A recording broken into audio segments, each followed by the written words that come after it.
What's going on, Wolverine Nation? Brandon Holmes here, one half of the Blue Bloods College Game Time podcast, here to talk about the game us Wolverine fans have been waiting for what feels like eternity. We are finally in a college football playoff this Friday night, 7:30 against the Georgia Bulldogs. Most media pundits have said Michigan doesn't stand a chance. We're a 7-point underdog. But here's why I'm coming today, and I've been coming all week, and I got some more videos coming about how Michigan can beat the Georgia Bulldogs. But before I jump into that, make sure you go ahead and hit the subscribe button. We're trying to get to 1K by New Year's Day. 1K by New Year's Day, 1,000 subscribers. So please subscribe. We thank you for all the support. Leave your comments below.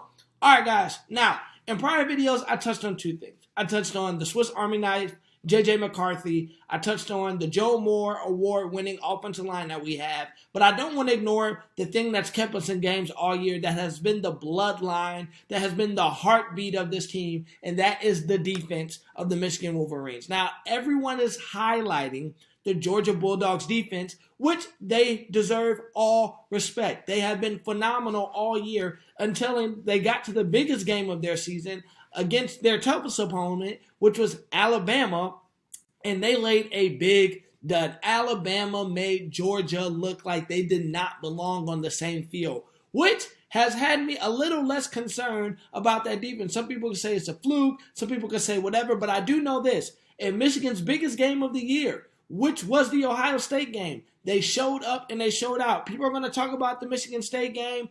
That's here nor there. Tough game. The defense they missed out on some plays, and we can argue back and forth if they don't take away that strip sack before halftime. That game ends differently, but that's not what I'm here to talk about. I'm here to talk about the playoff game. Here's what I have to say. Now, in yards per play, UGA allowed 4.02. Michigan only allowed 4.73. Right? 4.02 to 4.73. That's not that much of a difference. Michigan is there. When it came to yards per game, that's 254 yards for UGA to 316 to University of Michigan. That's not that wide of a gap. Now people are going to say, oh, but that's an extra 60 yards, or that's an extra 0.5 or 7. If you look at who Georgia's played outside of SEC competition, then you would understand why Georgia ran away and had this much of a dominant force. I'm not taking away from who they beat. But when you look at the schedule, comparison to comparison, Michigan faced a tougher talent. Later in the season, Michigan faced tougher teams than UGA. I'm just going to say it. I'm going to say it. Georgia did not face the same level of elite talent as Michigan did. And Michigan did it week in and week out. I'm not taking away from Georgia's defense, but I am saying Michigan's defense is no slouch. Led by who's going to probably be the number 1 overall pick in the draft, Aiden Hutchinson, who's also partnered on the other side by David Ajabo, who's right now projected to be the number 10 pick off of the board, who's also in the backfield with Daxton Hill, who's going to be a late first round, early second round pick at safety.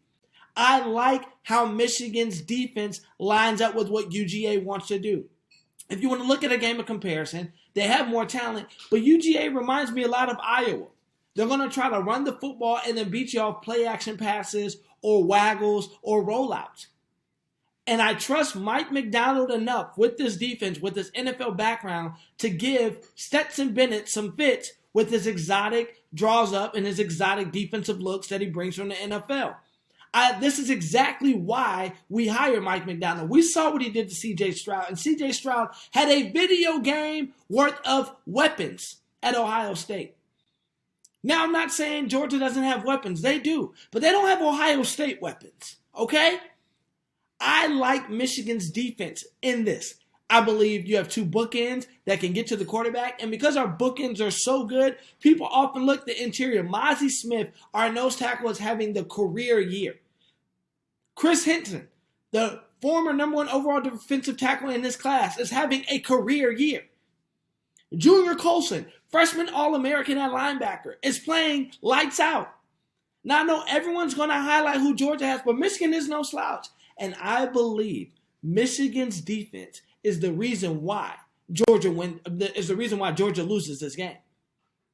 Listen, Aiden Hutchinson, you have to make this decision when it comes to, and everyone talks about who Georgia has and who they have the big man in the middle, and I love him. I love Jordan Davis. I think he's a great fit. But let's not ignore who Michigan has. You have to decide which island you want to die on. Do you want to die leaving Aiden Hutchinson one-on-one on the outside? Huh? Will Anderson from Bama showed you might not want to do that. Okay, if you decide to double, that means you leave David Ajabo on the opposite side. Ohio State proved you might not want to do that. So, this is what I'm saying. Georgia has to pick their poison. They have to pick their poison with this defense.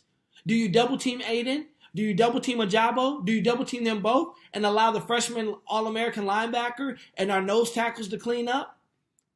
Do you allow Daxton Hill? What do you do when you put him on Brock Bowers, who's essentially a game eliminator and can eliminate that tight end from Georgia? I'm saying there's a lot of SEC bias there, but if you take your bias away and you look at it, Michigan's defense, I believe personally, lines up a lot better against Georgia's offense than Georgia's defense lines up against Michigan's offense. If you want to look at it, if you want to take bias out the way and you look at the two teams, I like Michigan's defense against Georgia's offense more than I like Georgia's defense against Michigan's offense. The statistics, because statistically, they're not too far away. They're not too far away at all.